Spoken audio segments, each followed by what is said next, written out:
Okay, right. So the internet is switched on, and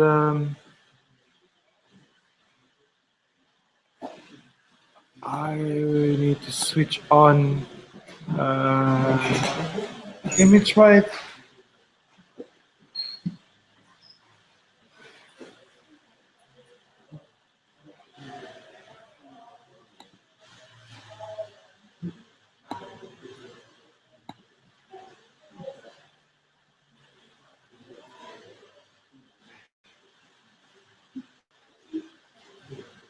And we'll start in a few minutes.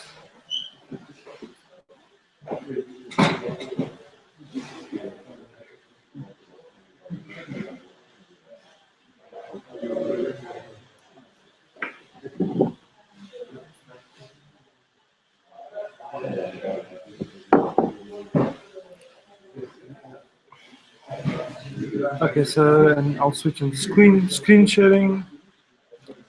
Let's see.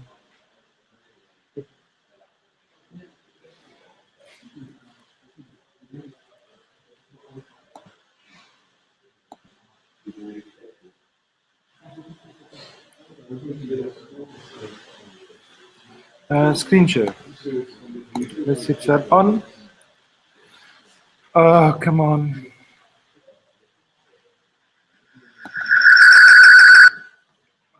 Good sign.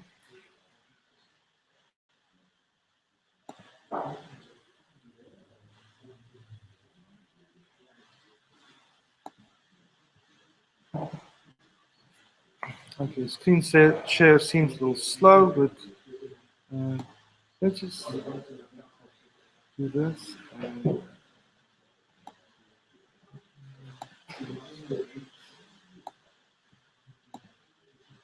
Desktop.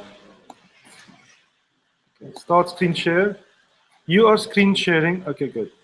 So I'm screen sharing. That's the little pad. I'm going to write on. Focus is still a big issue, but well. And this is Eclipse, and it's going to load. Okay, so fine. We're kind of all happy. I don't know what to show. Let's show the little pad. So it must be boring on the. Oh no, let's show. Right, guys. There are so many of you. I don't know how we're going to handle this class, but project. No, not the project. The practical test. So I'm going to honor my promise and change the marks of all people who wrote the test, up to 100. Is anybody really unhappy about that? Yes. I think this is actually I could talk to you really not introduce Yeah. So how do we explain that feeling? Firstly, it's unfair if people who didn't do work get some kind of advantage. Why is this unfair? I mean, we can each do well on our own. It doesn't affect my marks. I'm not being penalized in any way. But it seems to give them some kind of unfair advantage. And yeah, that is a kind of downside. But it's not much of an unfair advantage. If they didn't do well if people didn't work and therefore didn't do well in the first practical test, they probably won't work and won't do well in the second practical test either.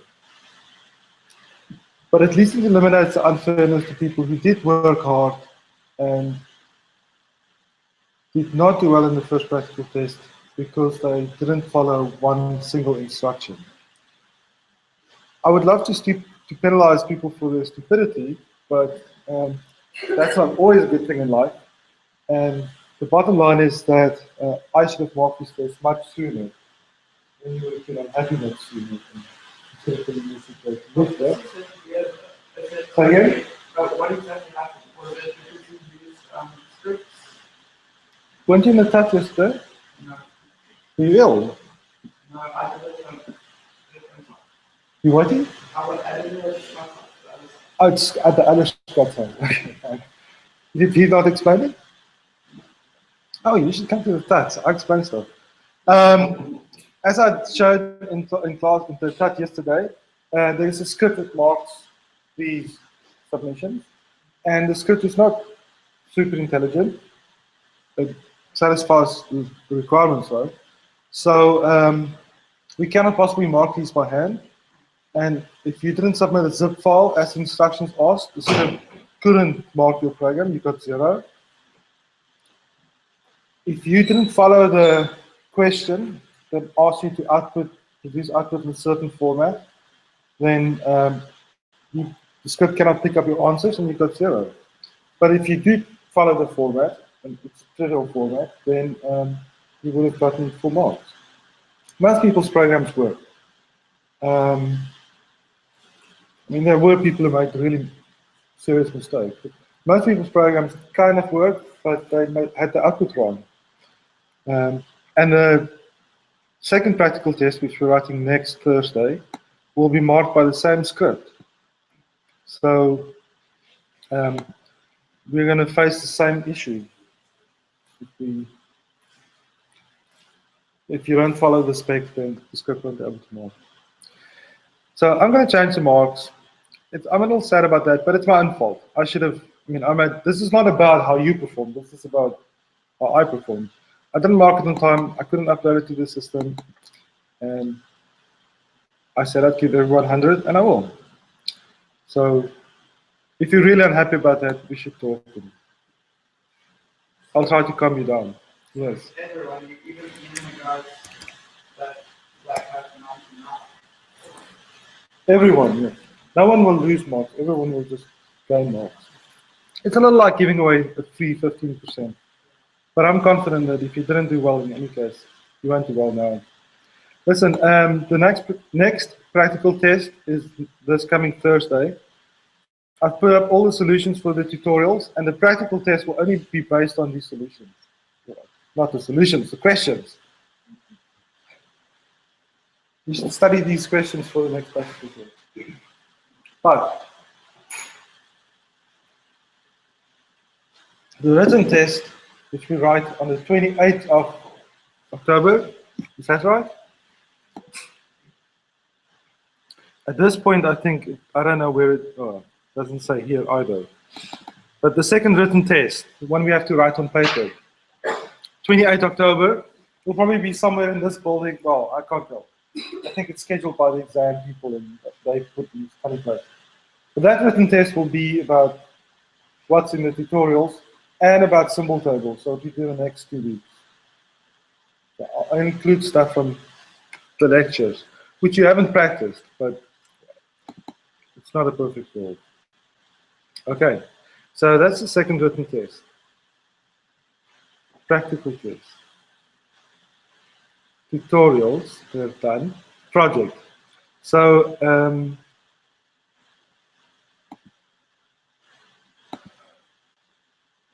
last Friday I showed you the first step, and Monday I showed you what your program should look like after the second step. Kind of showed you what it should have looked like. I should have shown you what it should have looked like after step 3 on Wednesday, but I had my little connector problem, and we had a disaster on the blackboard session, which was fine in class, but on YouTube it wasn't nice.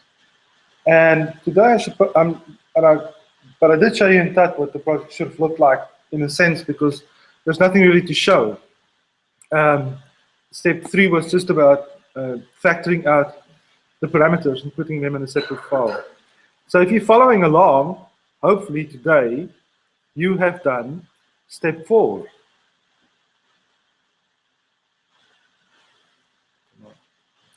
Step 4. Oh no, cat producer. Yes. Yes, lovely. Damn it. Which one? The one in the swing in the game task.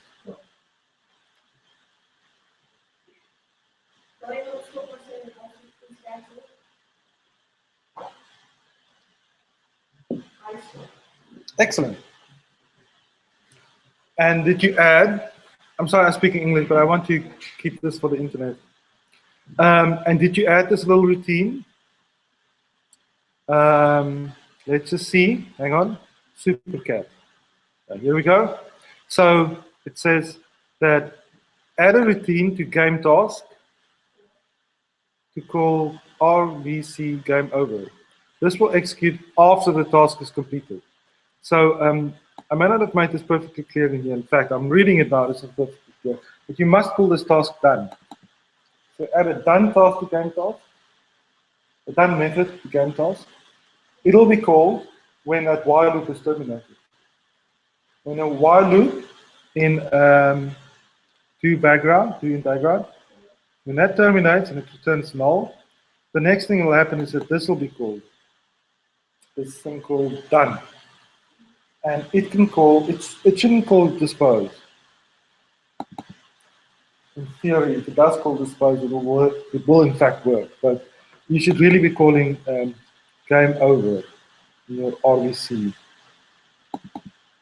In your RVC class. Because game over is the one routine that contains, that's called by everyone. Implementation is here. RVC game over, it calls dispose basically. Yeah, are you doing that?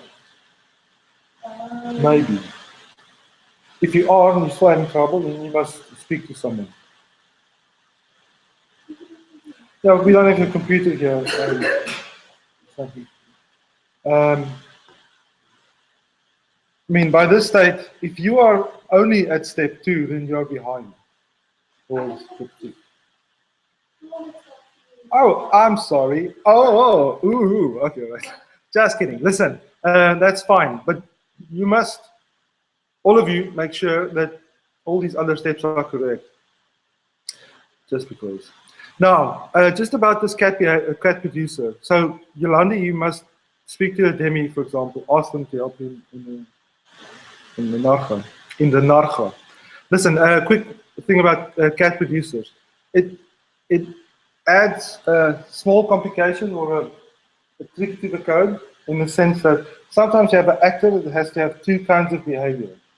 As always explained here, if you haven't read it, I'll just summarize quickly. Sometimes you have to have an actor that needs to reschedule itself every 1 second and also every 2.5 seconds. And this little paragraph explains how you accomplish that, because it's not tricky. It's not straightforward to have this multi-frequency behavior.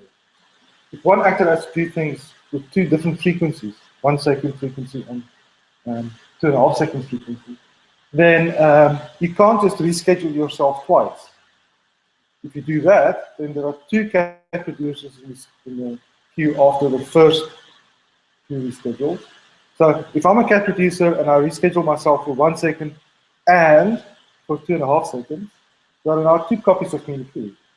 When the first copy is removed after the second, it will itself reschedule itself after 1 second and 2.5 seconds. Now there are 3. And then when the other 2.5 second copies removed from the queue, it will reschedule itself in 1 second and 2.5 seconds. So now there are 4 copies of cat producers in the queue. And this will multiply 4, 8, 16, 32. Yes, Josh? I did it a bit differently. There are alternatives, yes. The way I did it was in the creator, producer, cat producer. Yes. I made it take in a step. So then I made 3 different categories from the beginning, and I give them a state, and whatever state that is in it, either is or the first one if it's a that's fine, as long as it works, it's fine. The reason why the stuff on the web is not written like that is that this is a nice trick to know. Plus, when you do that kind of thing, you now need basically 2 kinds of cat producers, or 3 kinds of cat producers. In fact, cat producer has 6 different behaviors. So in essence, you end up with 6 different kinds of cat producer. But to some extent, this cat producer is doing that because it checks its state in a sense. State is recorded by this variable cats produced. So while cat produces below a certain value, it's in a certain state, it exhibits a certain kind of behavior. And when it moves to a different range, 20 to 30, oh, that's a mistake here. That should be 40, or is it? I don't know. But the bottom line is that this multi-frequency stuff, you have to be aware of it and handle it. Again, in one execution of execute, an actor should never reschedule it himself or herself more than once. One time, one reschedule only, at most.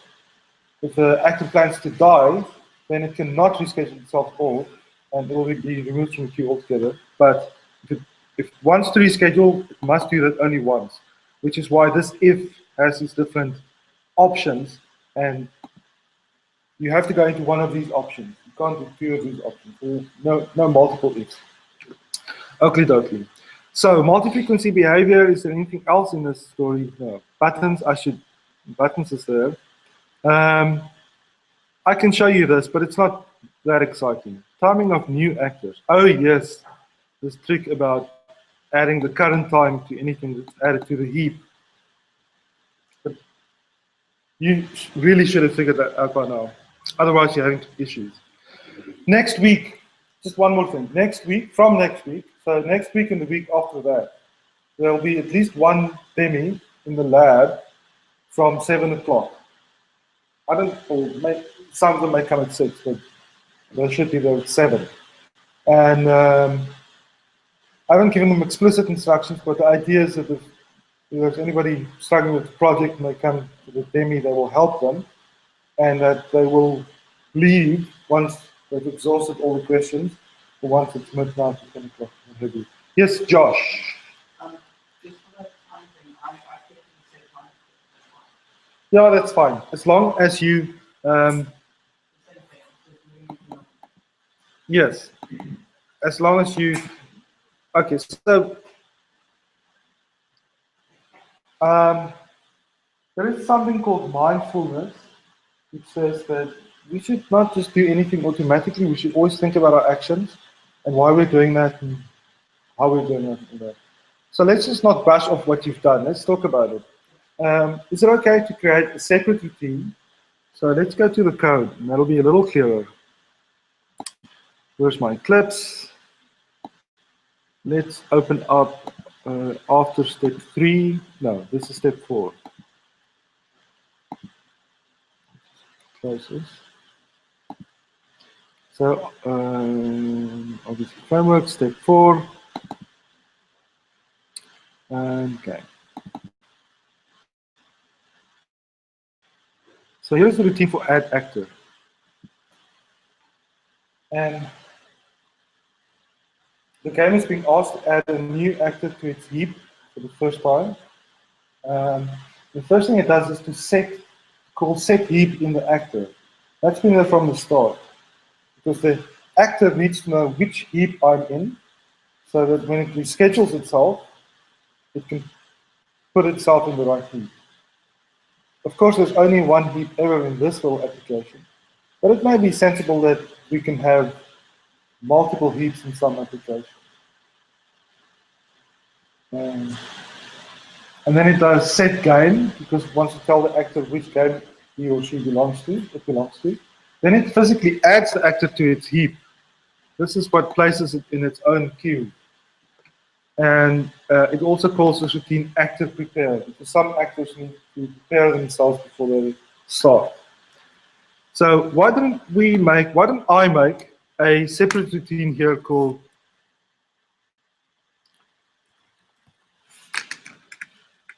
set time, as Josh did? Well,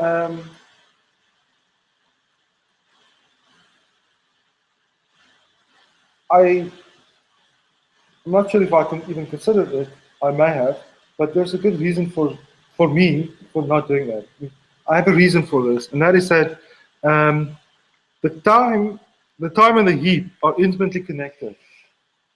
so that an actor shouldn't know about its heap without knowing its time. I'm never going to do those two things, set the heap and adjust the time, separately. I want them to stay together.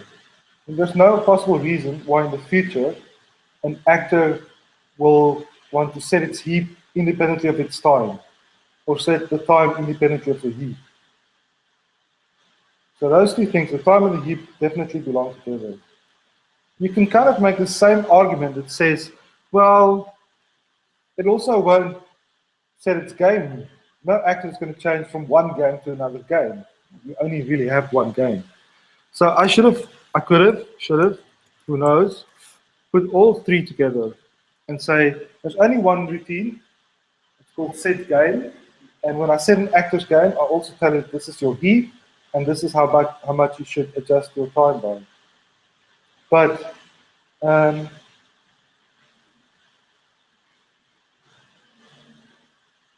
I didn't do that for some reason. Definitely the heap and the time are intimately connected, and the game is a little less connected. But these are all alternatives that we could have done. As it turns out, in this framework, things are like this. And if you want, you could even separate this time and heap. Bottom line is, we have to think about what we are doing and why we are doing it. I mean, try to find some kind of reasoning. And not just do things because they seem to work. There's a style of software development called code and fix. I code a little, I check if it fixed my problem. Oh, it didn't fix my problem, so code a little more, fix. Adjust the for loop, see if I can add a 0, start at 0, start at 1, less than or less than equal to, or perhaps just be greater than. Now I've got to write a linked list while value is less than node value. Oh no, it should be more than node value. Just try out all the different combinations without realizing what are we doing? Why are we doing this? What's the logic that I'm writing in my code? So code, if you write code like that, you deserve to work for a low-paying company where you're just a code monkey. But if you think about your code, you'll be correct. You'll be promoted to be the manager, driving the electric car when it comes to stuff. Yes, Josh. Just, yes. On the topic of heaps, right? Heaps, yes. Well, that's specifically. If the time gets changed, I'm not saying it will get changed because it will use it, but say now the time gets changed after you've added it to the heap. That is really bad. Yeah, I know. That is a bad thing to happen to someone. I know, but then it won't go on the original time. When you add it, it will go on. When you try to remove it, it will look at the current time that it is at that set. It is the equivalent of a black hole opening up in the middle of Stellenbosch and destroying the whole university, including the students and the lecturers, and also all of the coffee shops. That's how bad it is. I hope that's very bad. If you change the time of an actor that's currently in the heat, it is so bad. It will be removed based on its original time. But when it is removed, it will think it's a later time, and when it reschedules itself, it will reschedule itself at that later time, and things will be really bad. So if you change the time of the actor in the heat, it won't work. You will run into trouble. It's disaster. If there were a way to say that once an actor is in the heap, the time cannot change, I would definitely implement it. Just for this application, it's too much work. But in a real system, that should definitely be the way it works. The reason is that, let's say the people stand in a queue. Everyone's standing in a queue, and each one has a time. All the actors are in a queue and they have a time. If you change the time of an actor in the heap, its time will change. It will think it's later than it is, or earlier than it is, but its position in the heap won't change. So the heap will still take out that actor in the original ordering. Even if an actor is sent 4 years into the future, it may execute in 1 second because that's what it believes the time is. Well, that's what the heap thinks its time is. Oakley dokley. I think we've chatted enough about the eclipse. What we must chat about is trees.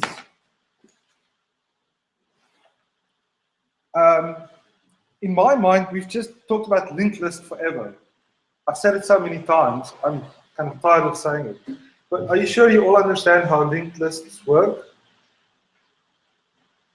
We kind of had a chat about it last week and yesterday.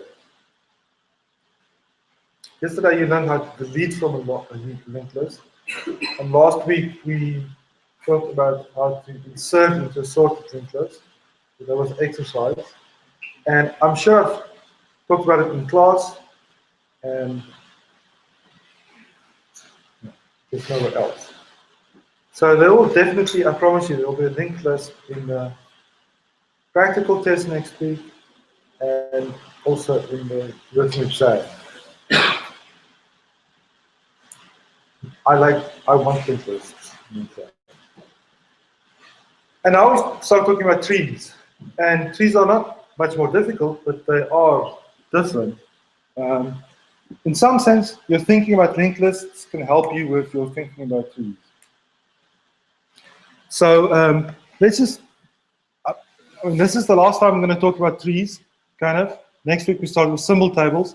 And I use these trees, but not, we're not going to go into so much detail. That's why we're doing the trees now. So today is the 10th of the day, the 10th of the 10th October. What day is it? Before you guys were born. This used to be a public holiday. It used to be Kruger Day. Kruger Day, Kruger. Give me what? Paul Kruger. I don't know why we had a day for him. No, I mean, I don't know why we celebrated his birthday. Anyways. Yes. I'll be honest that the other provinces of the country seem to me like going overseas. I mean, the culture is different, the houses are different, the language is different, people speak differently, the shops are all different. It's really only the currency that's the same. So when I go to Pretoria, it's like going to France, really, for me. Okie dokie. I mean, the big difference is I don't need a visa. That's really what's. I can't stand this focus thing, but you'll just have to survive until I figure out how to fix your camera. I'll talk to the people who do this kind of stuff. I haven't spoken to them yet. So trees. One more thing about trees we have to talk about today, and that's how do you print a tree? Let's draw a little tree.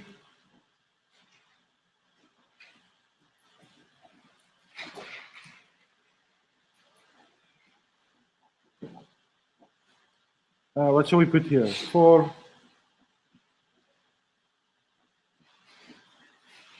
And on this side, we can have 20. And let's put a 19 here.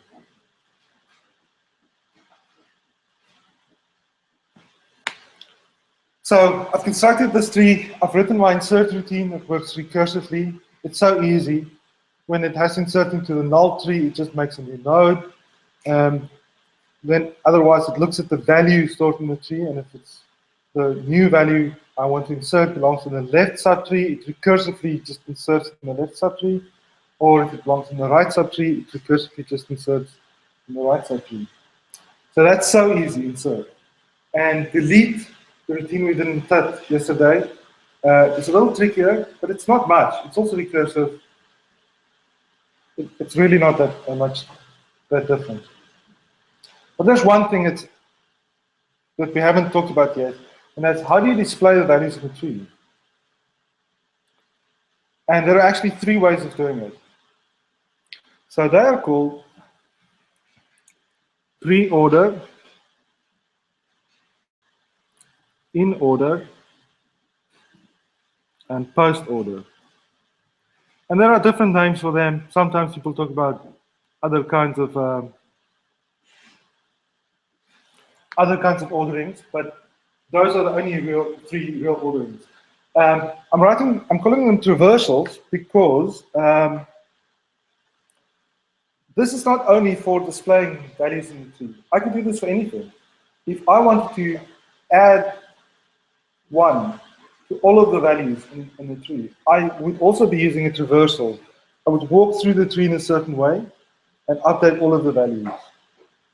Or if I wanted to calculate the maximum, well, maximum is easier because we know exactly how to find the maximum, don't we? I mean, it's no use looking in the left-hand side because all these values are smaller than 10. So the maximum will be somewhere on the right-hand side where all the values are greater than 10. The maximum will be on this side. And the same for 20. It's no use looking in the left-hand side of 20, the left subtree of 20, because these values are all smaller than 20. They can't be the maximum. So the maximum must be in 20's right-hand subtree. But the right subtree is empty. There's nothing greater than 20 in this tree. So 20 must be the maximum. If you want to find the maximum, we simply walk down the right-hand side until we get to the null. And the same for the minimum. We just walk down the left-hand side and we see, 4. That's the minimum value in my tree. So minimum and maximum are a little different, but we frequently have to visit all of the nodes in the tree to do something with them, to print them, or to calculate some formula for all of the values, or to change all of the nodes in a certain way.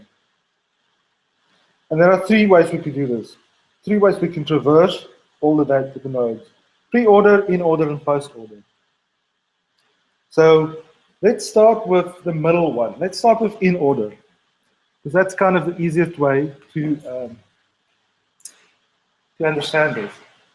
So I'm going to say, I'm going to write a routine right here on paper that says print.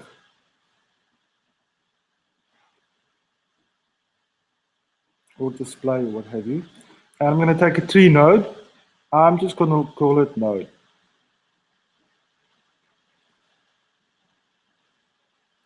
And what it's going to do is display the values in order.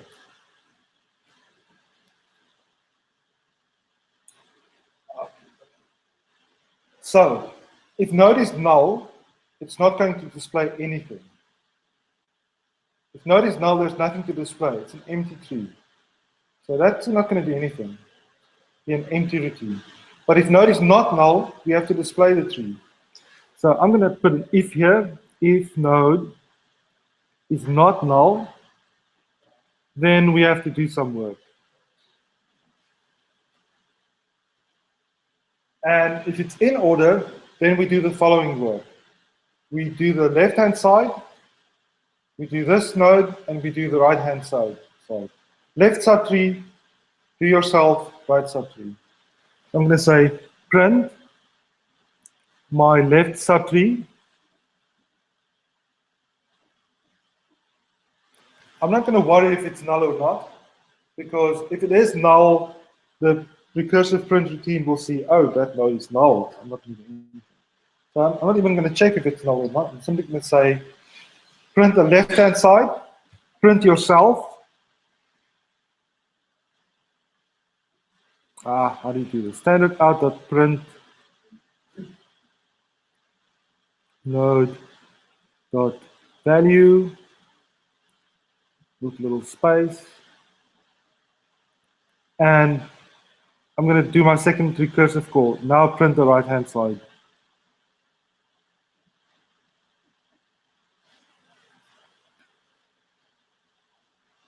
So this handle yourself or do something to yourself part of the code is in the middle of a left recursive call and a right recursive call. A recursive call on the left subtree, a recursive call on the right subtree. That's why it's called in order.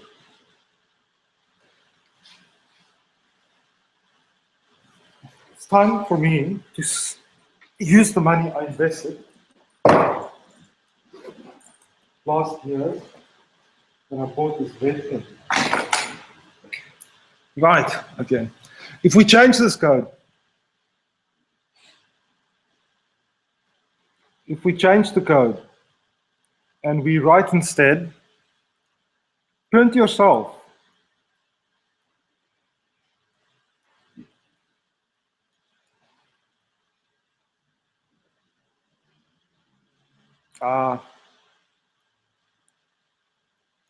There we go. Then print your left-hand side. Left. Print. Node dot right.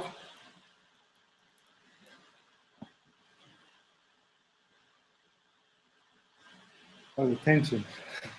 It's like a Hitchcock movie. Okay, right. This is called pre-order.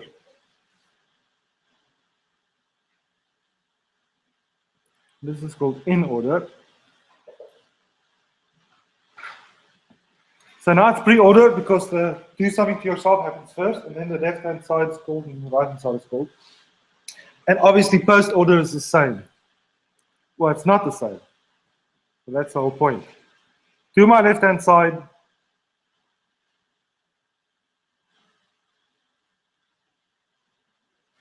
Do my right-hand side.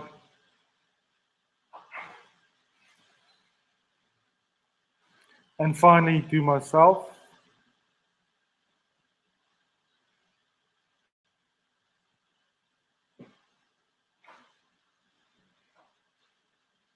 And this is obviously called post-order.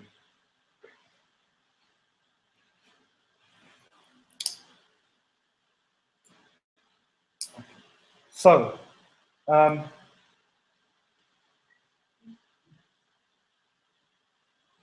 why do we even want this kind of post-order stuff? Why don't we even want pre-order stuff? Well, there are many cases where that's exactly what we want. When a compiler compiles Java to Java bytecode, it builds a tree for all the expressions in your program, and then it generates instructions by doing a post-order traversal of that tree. Because that's how the machine, the underlying machine, that's how this machine wants the expressions to be executed. Many languages, computer science languages, programming languages rather, uses pre-order traversal, which is what you get when you do pre-order traversal, to store that expression. So let's just take an example. If this tree represented a little expression, it says add 3 and 4. Then pre-order traversal would have printed 3 plus 4.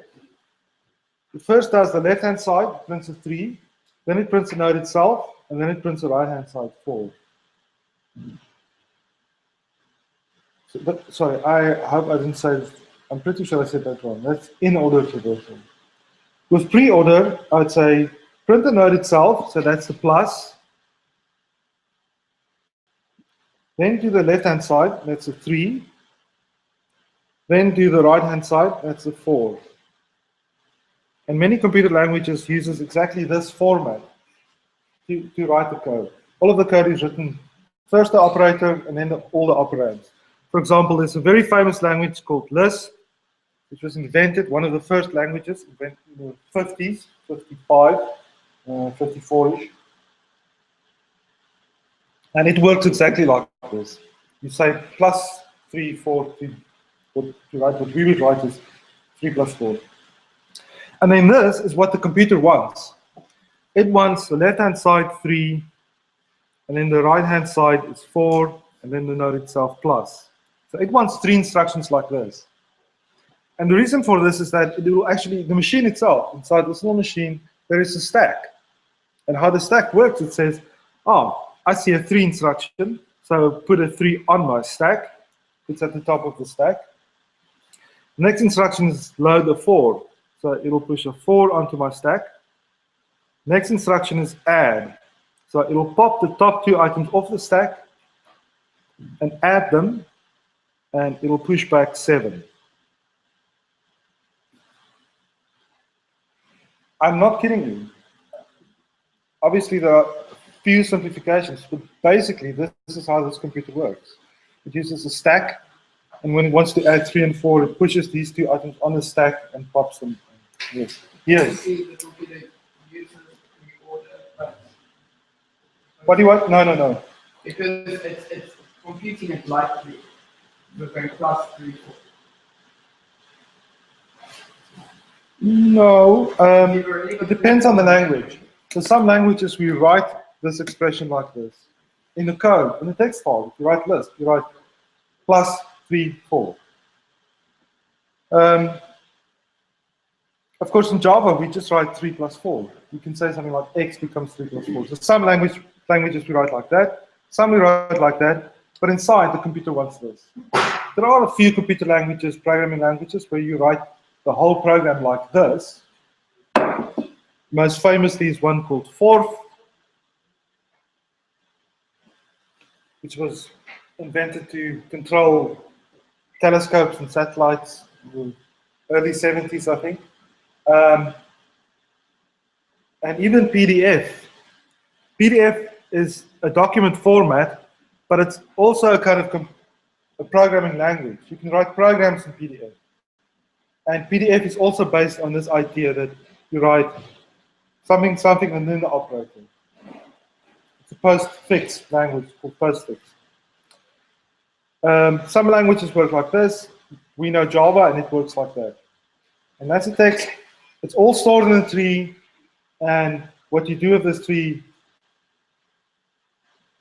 well, you can do anything you want with the tree.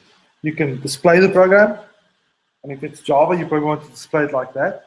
Or you can translate the program to Lisp, and then you'll probably take the tree like that you build up and output it in pre-order. I don't want to say ordering, but you use pre-order to output the little tree. Or if you're generating the bytecode, Java bytecode, you'll explore this tree in post order and output instructions like 3, 4, plus. But the basic code is the same.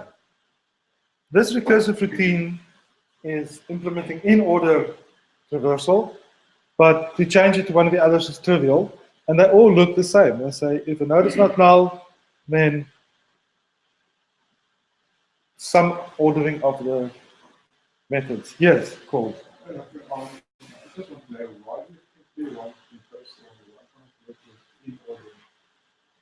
Say again? Why do the computer want in first order? Why can't it work with it in order? Well, your mind is wonderful because you can remember things in the future, or at least for the future. In some sense, that's what remember means. You can think of remembering as, if you think about recall, that's going to the past. I recall what happened this last week. But to remember now, to store something in your memory is for the future. So if I say something and something else, because I said the and, you know that something's coming in the future. When we speak, our brains are doing amazing processing because the other day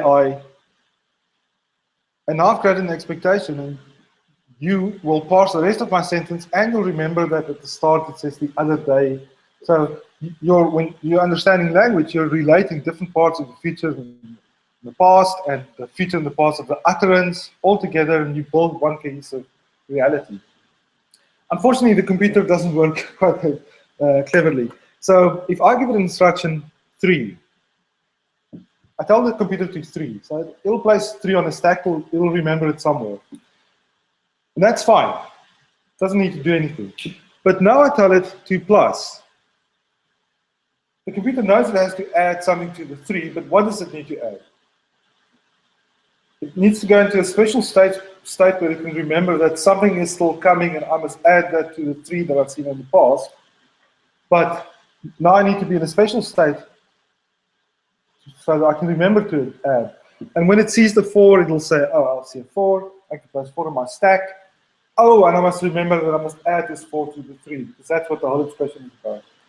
So if you do it this way, if the computer internally worked that way, it would have to remember for the future. This is much easier. It's a stupid computer. It sees a 3, it pushes it, its life is over.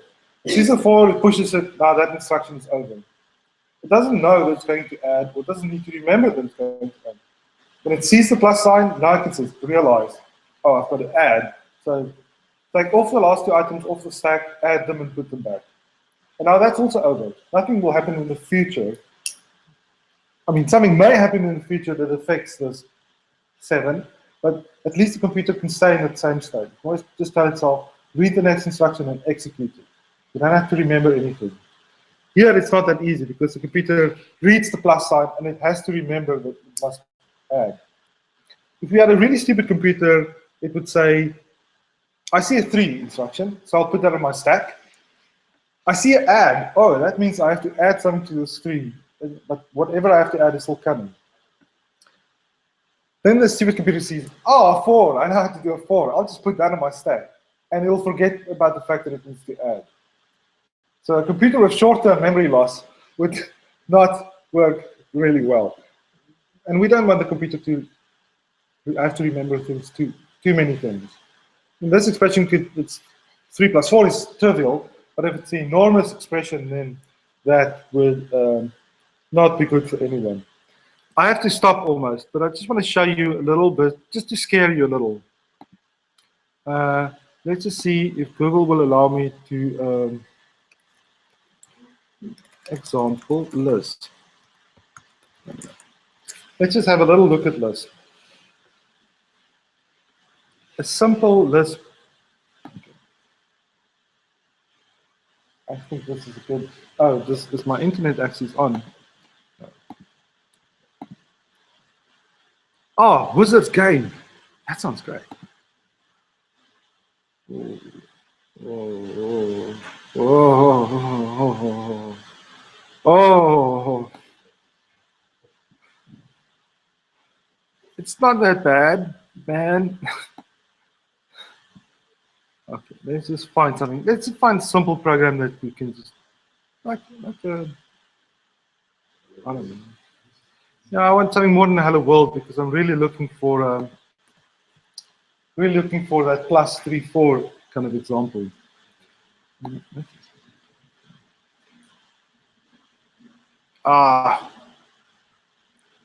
Okay. I think if I go here.